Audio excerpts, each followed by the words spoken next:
Itong pelikulang to regalo sa akin ng best friend kong si Dante Garcia at ni Ryan para sa libro. Kumbaga, malaki yung importansya nito sa akin. Lahat ng buong buhay ko nakasugal dito sa pelikulang to. So, hihigitan pa niya ang sabel? Kasi matindi na yun. Iba naman po kasi ibang-iba Okay, yung kwento okay. ng Sabel. Ibang-iba yung kwento ng Sabel. Ito naman talagang malumanay, napakatahimik, pero napakabigat, napakalalim. Yung pagkatapos ng sine, dala-dala mo pa rin. Oo, ito yung pagkatapos ng sine, kailangan may kausap ka kasi hindi ka matatahimik. Parang ba't gano'n, ba't ganyan, ba't yun ang dami mong tanong. Pero maganda naman po. Okay lang, magbabanding tayo after watching it. Kailan ipapalabas ang cloning? April 30 na po ipapalabas ang Ploning. From April 30 to May 7, papalabas po siya nationwide sa lahat ng SM Cinemas. Mamayang gabi po ang premiere night namin sa SM Mega Mall, of course, Cinema 10. May 7, meron po kaming showing. Ayun, ito na po yung nationwide na pagpapalabas ng Ploning. So, sana po abangan ninyo. Sa lahat po ng sponsors, sa Fit Room, For Me, Bacolod Chicken and Nasal, of course, Forever Flawless, Pamilya Lakinlak. Maraming salamat po. GMA, thank you very much to Star Talk. Super thank you po for really helping us promote Ploning. Congratulations and Thank happy you po. birthday. The book po Happy is birthday. available Okay. soon. And Dr. Vicky Vera, Forever Flawless, syempre. Forever Flawless. Maraming salamat, Judy Ann Santos. Thank At you. hindi pa tapos Thank ang you, kwento Judy Ann. tungkol sa kontrobersiya na paglipat ni Heart Evangelista dahil abangan ang mga pahayag niya sa di umano'y breakup niya with Genesis Entertainment at kay Jericho Rosales. Nag-break na sila. Abangan. Judy Ann, alam mo ba yun? Nag-break Wala na akong sila. alam dyan. Busy-busy ako sa Manood pag-promote. ka sa pagbabalik ng Star Talk. April 30, cloning. Ploning. Cloning, April 30. Up next, Ipinagbubuntis si Jeline Mercado nalagay sa peligro. Yung mga text nito sobrang nakaka-stress, nakaka-harass. And parang, parang hindi niya nainisip yung condition ko. O kahit na hindi na lang yung condition ko, yung condition na lang yung baby ko. Parang, hindi na siya nagmalasakit. Yung parang, hindi na nga, wala na nga siyang itutulong. Kumbaga, wala naman siya dyan para sa akin. Simula nung nabuntis ako hanggang ngayon pa naman na wala na siya talaga. Tapos na lahat between us. Hindi pa rin niya ako tinitigilan. up next,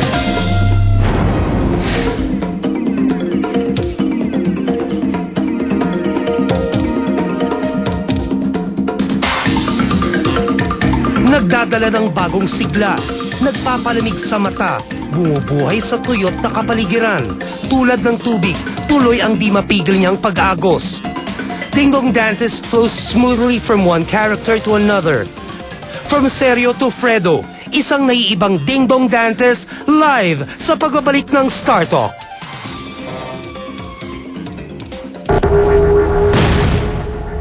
that's it! Yan! Great folks! Oh, change costume! Sexier? Wow, talaga itong love ko! Wow sa energy! Hospital. Doon ay nagpa siyang doktor nitong i-admit muna ang batang aktres na sa kasalukuyan ay 5 buwan na ang ipinagbubuntis. So we decided to admit Jen kasi nga she's having preterm labor right now. The pregnancy is really in a critical condition because we're not on the period of viability yet. To start with, Jen has to start with, this pregnancy has started with so much emotional stress, which she is having right now again this time. Subalit saan nga ba nagmumula ang stress na nararamdaman ni Jeneline? Etong mga past few days, past texting talaga na mga text nito sobrang nakaka-stress, nakaka-harass. And parang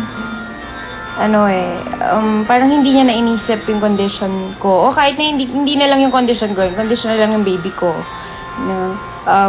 Parang hindi na siya nagmalasakit. Yung parang hindi na nga, wala na nga siyang itutulong. Kumbaga, wala naman siya dyan para sa akin. Simula nung nabuntis ako hanggang ngayon pa naman na wala na siya talaga. Tapos na lahat between us. Hindi pa rin niya ako tinitigilan. Kumbaga, hindi ako nagre-reply. Hindi ko sinasagot yung tawag niya.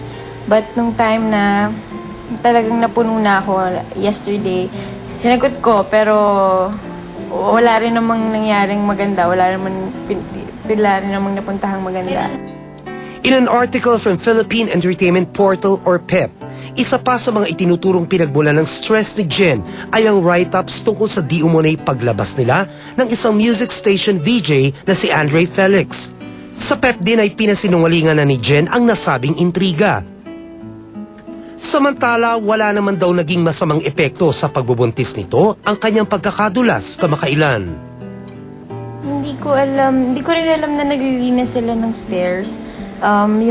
Yung tao sa bahay, sinabon yung stairs, tapos kumuha yata ng tubig and towel para banlawan yung stairs, yung floor.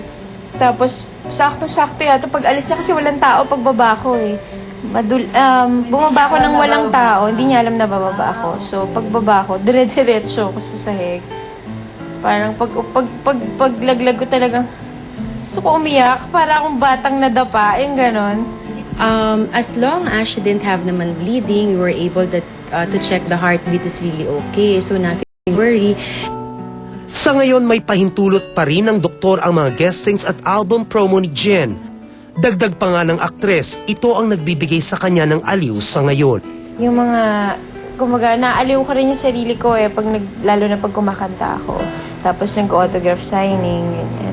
Okay lang. Ngayon, malikot ba? Malikot. So, gumagalaw-galaw siya. Okay naman. Medyo mabigat pa yung feeling kasi. August na raw ang expected delivery date ni Jen. Samantala, birthday naman niya this coming May. Birthday wish ko, sana maging platinum.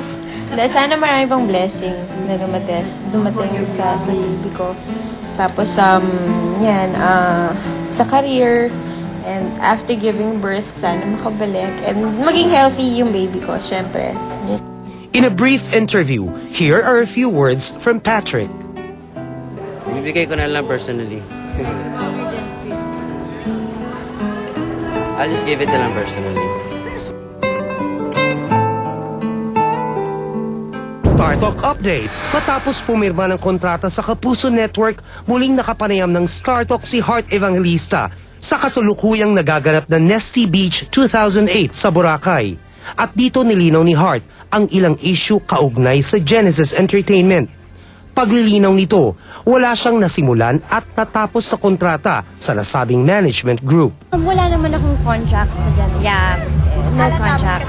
They were just so nice to help me at the time that I needed people by my side. And that's why now, kaya hindi nila ako pinapirma ng kontrata dahil alam nila dadating yung time na magbabati kami ng parents ko. And yung parents ko naman din yung nag-handle ng career ko ever since. So, yeah. Bakit hindi Genesis ang nag-represent sa'yo? You know, I never really thought of that, but I think it's because with my dad, parang close siya kay Tita Annabelle. Parang mas, siguro because magbarkada sila ever since dati, nung mga dalaga pa si Tita Annabelle. So parang mas makakaano siguro, ewan ko, yung rapport nila iba siguro. Kaya ganun. Nilinaw din ni Heart ang ukol sa bank accounts niya na di umano'y hawak daw ni Angeli Pangilinan. You know, with Genesis, we work as a team. And I don't want anybody to think really bad about Genesis. They've handled my career the best that they could. They did everything for me. And for me, if people would say whatever they want to say, ang importante kami ni Tita Angeli, okay kami. Yun lang ang importante doon. So, I don't want anybody to put malice with what Tita Angeli did for me because she did a good job. She took care of me very well. And I'm very grateful for that. She's holding your finances before.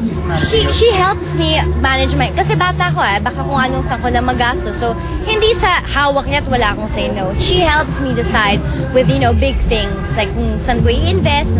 Kinlaro din ni Heart ang ukol sa isang insidenteng di umano'y naganap sa isang pamosong bar kung saan inamin daw nitong break na sila ni Jericho Rosales. Well, I do go out at sobrang I hang out with my friends pero hindi ako nagkakalat in public. And something so private like that, I think I'd keep it to myself if it were true. But it's not true, so... Ang intriga pa nga, cool off daw ang napagkasunduan ng dalawa. Well, it's not cool off, but at this moment in our lives na, yun, everything